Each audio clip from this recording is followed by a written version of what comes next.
All right, so we've got Jake here from Whitey's down at our assassin casting day, and he's just doing a bit of dingle dangle rigging. So keep going, mate. So this isn't the right way. There's no right or wrong way of rigging them. This is just the way I like to rig, especially if you're targeting something like pink snapper.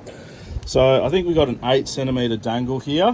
What I first do is work out sort of what component of the fish I'm going to use. So I'll measure it up. It's kind of a bit long, the dangle, to use it as a cutlet straight down. You can either do it on an angle with your cut, or what I like to do is do a 2-layered bait. So have a heavy base layer that's wrapped quite tightly, and then I'll do cutlets on the outside. So what I'm actually going to do is use the back end. So I pre-cut that just before the camera started. So I've got just enough length there to sort of form the bait. So I'll cut the tail off and the head, have my nice little cutlet section. I'll butterfly through all the way to the back without sort of cutting right through the bait, just so I've got kind of a flat platform to work from. So open her up like so.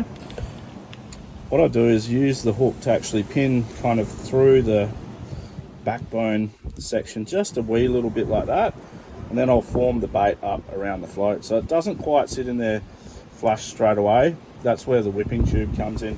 The dangle's sort of sticking out the bottom a little bit. That's okay, we can build that up with the outer layer.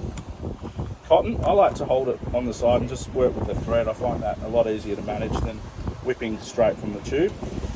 So just roll it over, get the thread going, and then the base layer I actually use a heap of thread just to get it really secure and on there nice and tight.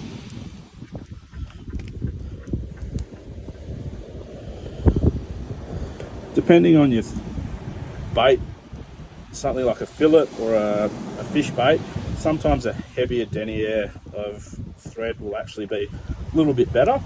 The squid is a really good all-rounder if you just want to run one type of cotton. So once I've sort of done a heap up and down, I'll actually start to come over the bait. So over the bait and hook, just to sort of lock in that anchor point a wee bit. Kind of crisscrossing around. That just sort of gives it a bit of a firm plant on the hook so that the bait doesn't slide up onto the hook point when you're casting. Run back along the fish, and then I'll just do a couple of little hitches to finish off that section, like so.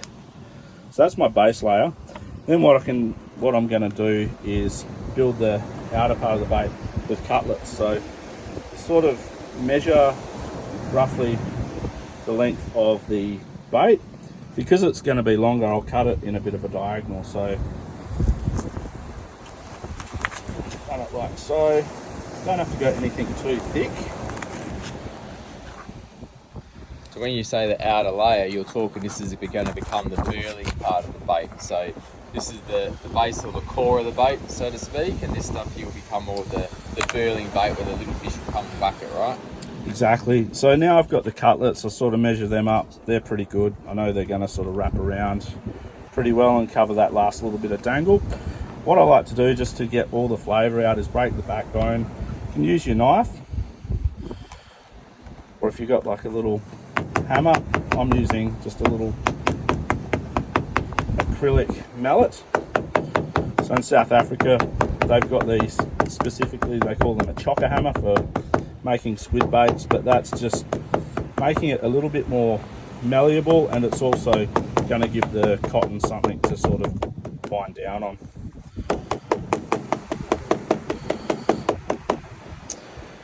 With the excess as well, don't throw it away. You can just wrap that in as well when you reset your cast. So now I've got some semi-malleable pieces of cotton. I tend to try and put the thicker pieces sort of down lower.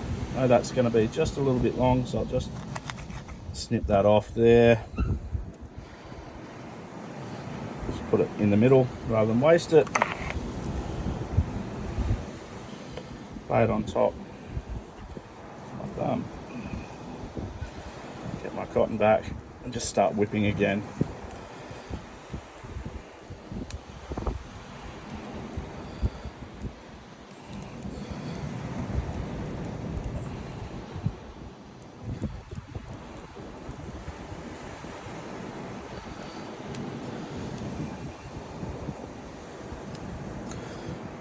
I like in daytime fishing to actually only do a couple of cutlets on the outside, so you get a bit of the natural shine from the scale of the fish because it's a cutlet bait. So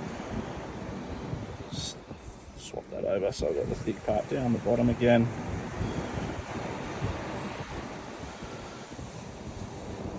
And you can whack whatever you want on this too, hey? Like 100%. Squid legs, you can get fancy. They use glue on eyes and all sorts, like eyes you can stitch in. I've seen them roll it in glitter, all sorts. Raid spotlight.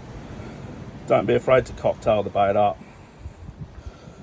But yeah, it does require a little bit of time, but I find when you put the effort in, these baits will last so much longer out there than your conventional sort of, you know, muley or fillet bait. Sort of a lot more picker resistant.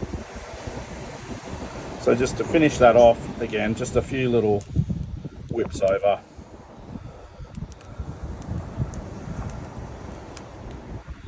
And that's a nice streamlined aerodynamic bait. So you can see the amount of juice just coming off there.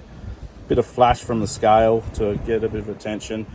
The cool thing about running this style of hook is when they bite, the bait will actually roll up and that circle style hook will find the corner of the mouth perfectly. So yeah, great system.